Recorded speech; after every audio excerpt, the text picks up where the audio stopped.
Assalomu alaykum. Mana okeanni bo'yidamiz. Okean qirg'og'ida.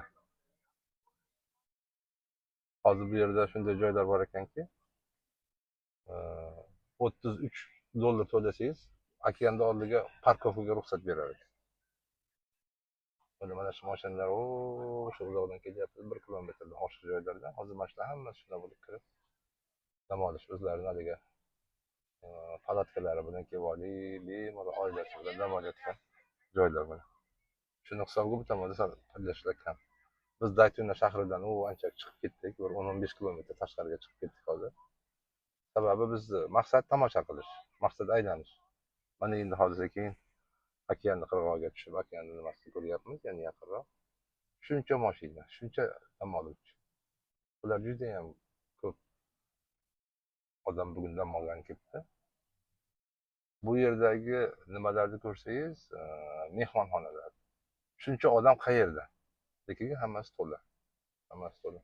Shunday apartamentlar bor ekan. Hozir masalan o'shani internetga kirib ko'rdik. 4 xonalik, ya'ni 4 ta sanamasi, yotoqxonasi bor. Bitta oila bilan bemalol kelib dam olsa bo'ladigan. Sutkalik nimasi 800 dollardan 1000 dollargacha ekan.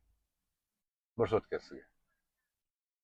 Aytdim, bizni nimaga tenglashib qopti dedim, bizda Toshkentdagi o'zimizda Chorvoqqa. Demak 10 ta 12 ta odam bemalol o'sha bilan joylashsa bo'ladigan joy. Lekin sharoitlar juda ham yaxshi. Hamma sharoiti bor. Garajigacha mashina qo'yadigan joy deysiz, boshqa deysiz. Hamma yo'q bor.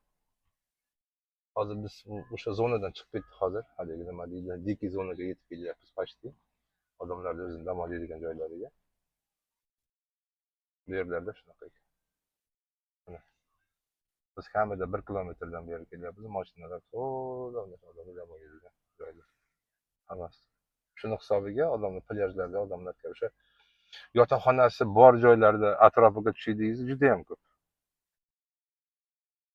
Dam oluvchilar. Bu yerlarda sal nisbatan kamroq ekan, shuning uchun shu yerlarga keldik.